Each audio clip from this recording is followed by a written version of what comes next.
เบาคำก่อนให้มันมวนให้พวกมวนพี่น้องฟังแล้วจงมวนใจลำบ่ได้เบาให้ผู้ใดเนานุ่มในหรือเสียดสีคนใดให้ตื่มเพพังมาเบาให้นั่งขายหนาให้คนลือคนซาพวกพ่อลูกแม่ป่าฟังแล้วให้มวนใจบ่เบาไก่สมัยอยู่เมืองลาวหรือสิเป็นแถวเหนือลองลงถึงไตยิ่งเขาย้อมถวยให้ผัวแพงเป็นใหญ่เบาอีหยังกะบ่ได้ผัวใส่อยู่ทุกวันอันว่าเมียอยู่บ้านได้ตกแต่งแกงหอมทำอาหารหอมหวนไว้แต่งล่อผัวแก้วแนวว่าเล่าเฮานี่ประเพณีได้ผลผ่านเพิ่นให้แม่ยิ่งอยู่บ้านหาเขาเป่าไฟบัดนี้ยับเข้ามาเด้อล่ะยับเข้ามามอยายเข้ามาจอหูน้องให้ยังฟังเห็นบ่เสียงแตกดังโป่งป้างอันนั้นแม่นคนเล่าถึงข้าวยามโมโหจำมึงบ่เคยงอขอแต่มาถึงนี่เมืองดีประเทศใหญ่สอกใส่มึงก็ได้บ่เคยยานซ้ำผัวผู้หญิงบ่ได้ไปเกลือกลัวมั่วอยู่แต่ในครัวมั่วแต่ทำอาหารดังแต่นานข้าวกี่ผัวนี้ไปบ่เคยงอขอให้ไปห่างๆเพิ่นว่าเป็นแม่ห้างมีเงินเพิ่มเติมแถม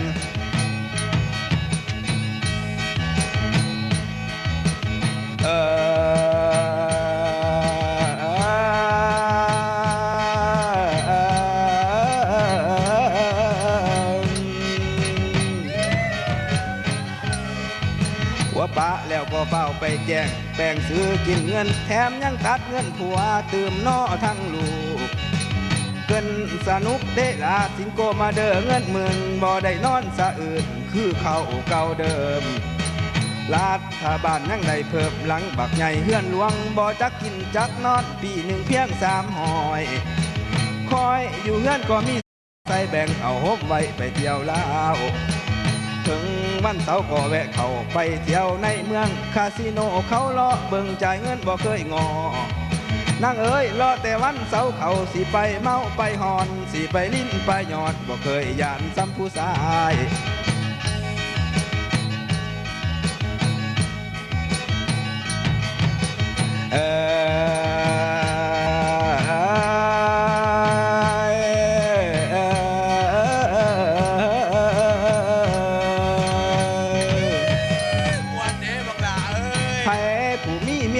ให้อดอ้อมถนอมหอขึ้นว่าซ้ายต้องงอผู้ยิ่งไว้จึงสิดีย่ำเมื่อเมียบอกเฮ็ดอันนี้เมียบอกเฮ็ดอันนั้นให้เจ้าเล่าคำค้านอยากกินปูปลาซิวให้แลนลิ้วลงศอกคันสิไปทางนอกให้ลาเมียสาก่อนสิไปนอนไปข้างเพื่อนห้องแหงใดถึงสิไปไกลๆให้เจ้ามันโทรมากินปูปลาของแพงให้ห่วงเมียทางบ้านงานมีเงินให้ผัวสู่งานรู้ลาให้ผัวห่างอย่าไปเมาไปข้างระวังไว้บาดเตาเฮือนอันนี้ละวังไว้เพื่อนพวกหมูมีเมียเสียอันใดก็คือเหมือนห่างแม่เฮือนหมู่บ้านเบาเขาสีผ้าผัวเก่าเงินคำสีเต็มอังให้เจ้าฟังเอาไว้ไปนาอย่าสู่ลืมไปนาอย่าสู่ลืมสีหน้านวลส่วนนายสานาเท่านี้แล้ว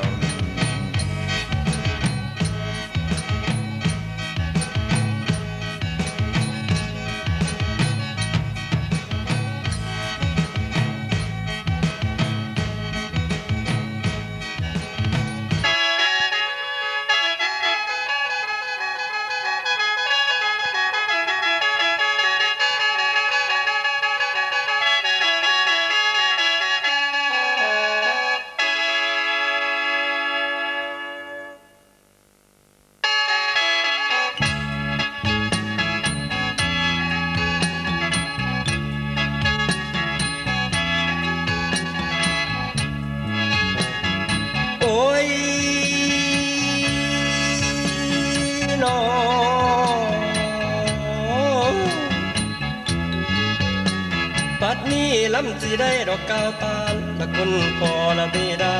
กับทั้งคุณละมารดาพ่อแม่เอาละเคยเลี้ยงขอให้ย้ำดอกเก่งแท้ สองพระองค์พ่อและแม่คุณพ้นมีลำบากล้นก็เลือกฟ้าและแผ่นดิน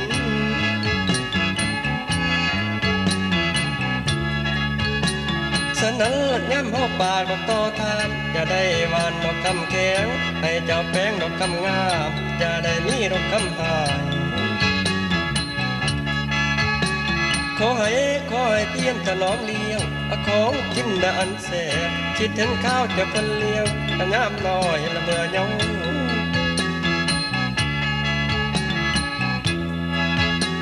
พ่อแม่ฮักเจ้าแท้พอลูกเกิดออกกับอกจะเป็นเลิกคบและลืมไปก็หากเพียงเสมอดามฉะนั้นล่ำเลยอ้อยจะอ้อยเบาถึงบุญคุณพ่อและแม่บุญคนนี้จะมากล้นและเงินล้านกะบ่ปานดอกนา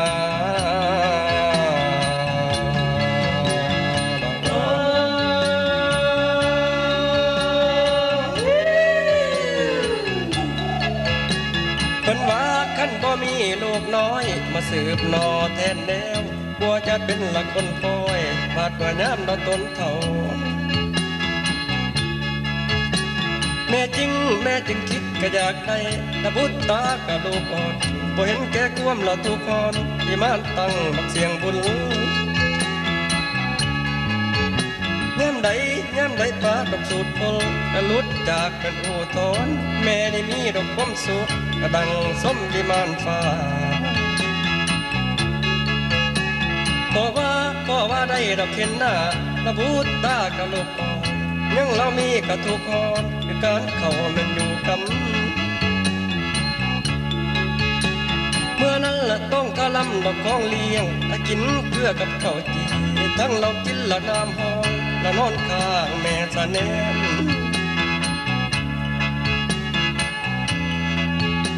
คืนวันมีจะแต่ฮอนตัวจีไฟเผาเอาตัวห้อมจะแห้งไฟกะหาไหลละไข่ย่อยคันบ่เฮ็ดจะแบบนี้ก็ย่านเกิดจะโลคาย่านแต่นอดบุตรตาบ่ได้กินละนมหาว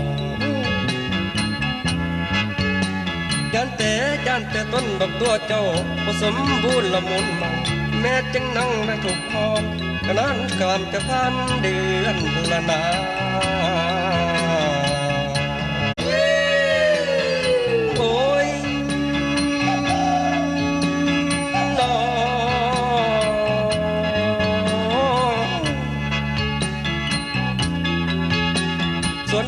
ส่วนว่าบิจะดัน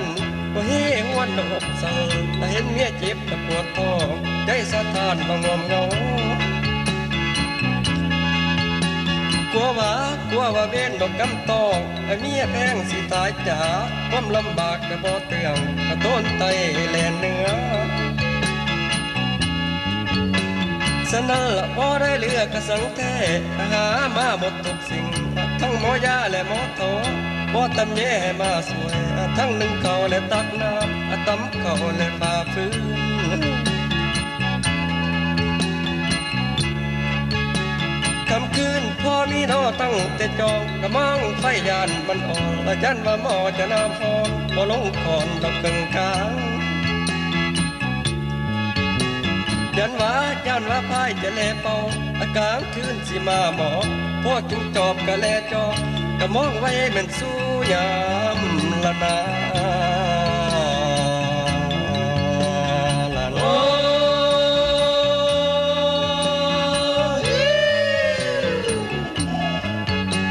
เหตุนั้นขั้นว่าคุณดอกสองเท่าควรกะนิ่งอย่าได้ขาดให้เจ้าสาตลาดผู้กะยามน้อยละเพิ่นแพงยามเมื่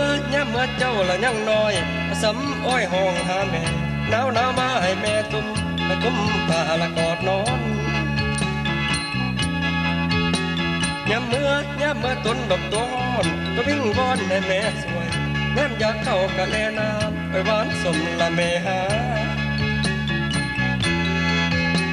ลูกเอ้ยคันว่าเจ้าก็ใหญ่แล้วให้เจ้าทำดอกการสร้างหน้าสวนดอกไม้เฮ็ดไว้จะฟังเฝ้าให้มันแล้วก่อนละดู คันว่าคันจะมีดอกของหล่น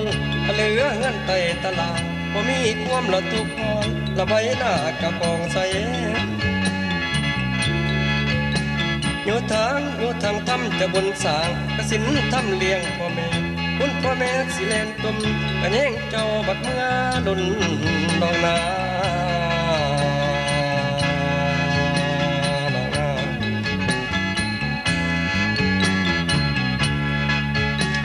บัดนี้พ่อแม่พุทธกระบวนแล้วลำผู้ไทยสิได้อวยกันแล้วโอ้หนอก็อวยพรกับพี่น้องขออวยพรละพี่น้องก็เมื่อหน้าให้อยู่ดีนะเมื่อหน้าอยู่ดีนะลาแล้ว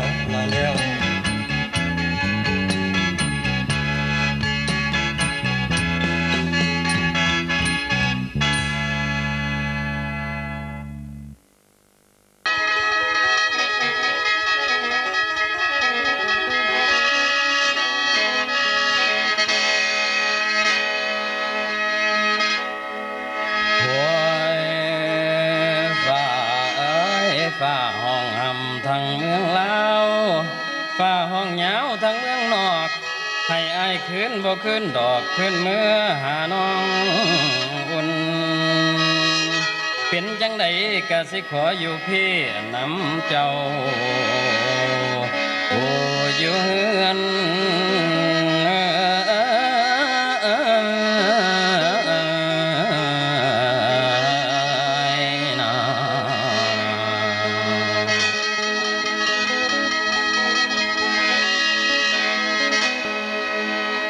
แล้วบาดนี้พอแต่แนมเห็นหน้าสั่งมางามปานกับแตง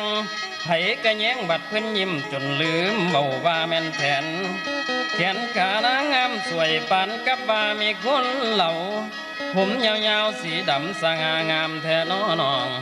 แนมเห็นสองพวงแก้มสีชมพูแดงองค์ตรงเขี้ยวกะกงคงนงกับถือดามดังพระจันทร์หันทั้งขวาทั้งซ้ายเห็นบาดใดเพราะอยากตายไปเกิดใหม่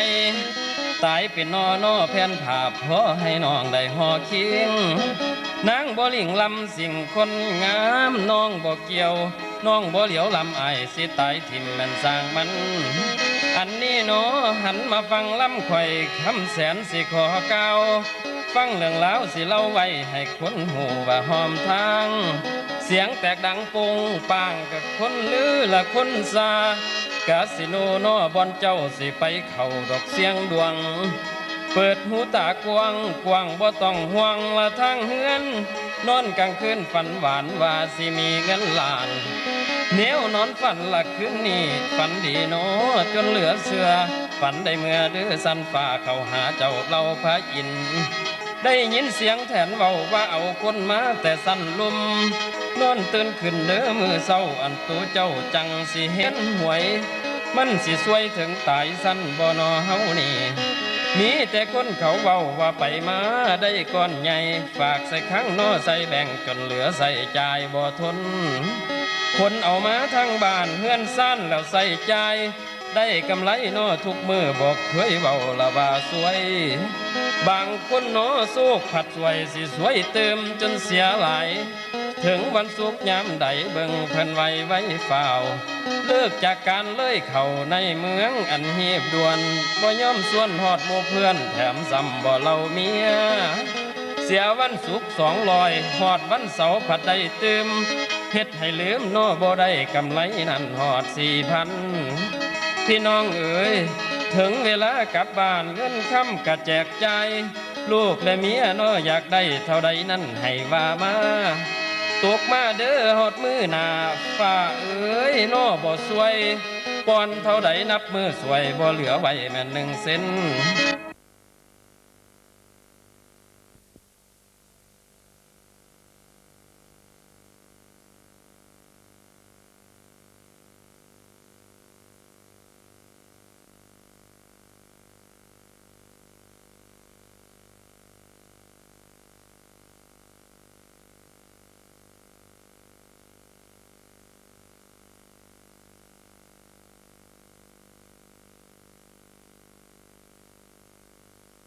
หันคือบาเพิ่นสากัน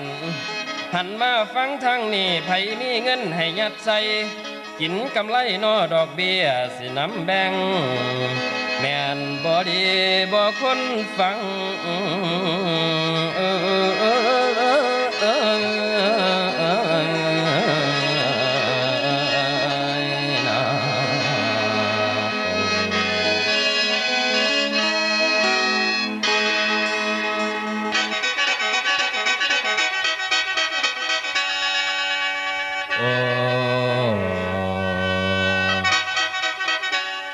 เปิ้นเวินเอ้ยแก้มน้องเปิ้นเวินคันบ่แม่นของเพิ่นให้เวินหนีไกลไกล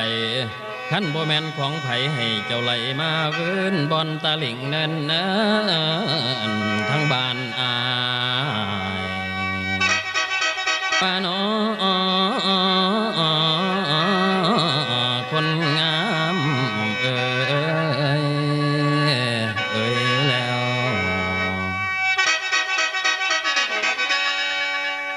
ละแม่นว่า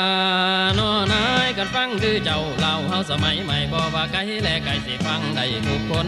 เด็กพ่อคนอันเจ้าเก่าคำแสนแก่นอกล้ำกันนั้นเมืองแซวห้องฟังเสียงยองล้ำไปจังแม่นของล้ำบ่ค่าบ่ของกะฟังแล้วมวนหูสาธุทอนให้สมดังคำย่อสาธุทอนให้สมดังคำย่อขอให้หมอลำแสนนี่แลนเด้อจะลื่นเก่า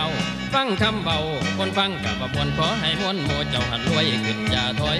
ตัวข้าน้อยสิขออวยพรแถมแม่มเห็นให้ละเพชรคำเงินแก้วย่อมือแล้วให้สมหวังตั้งต่อให้ได้เฮือน8 สันมีคนใส่นับพันนอกจากนั้นให้ขันเติมน้ำหวยด้วยเลยไผให้ลื่นคนทั้งโลกวันคืนโศกแสนที่จะได้ห่างลูกและเมียอย่า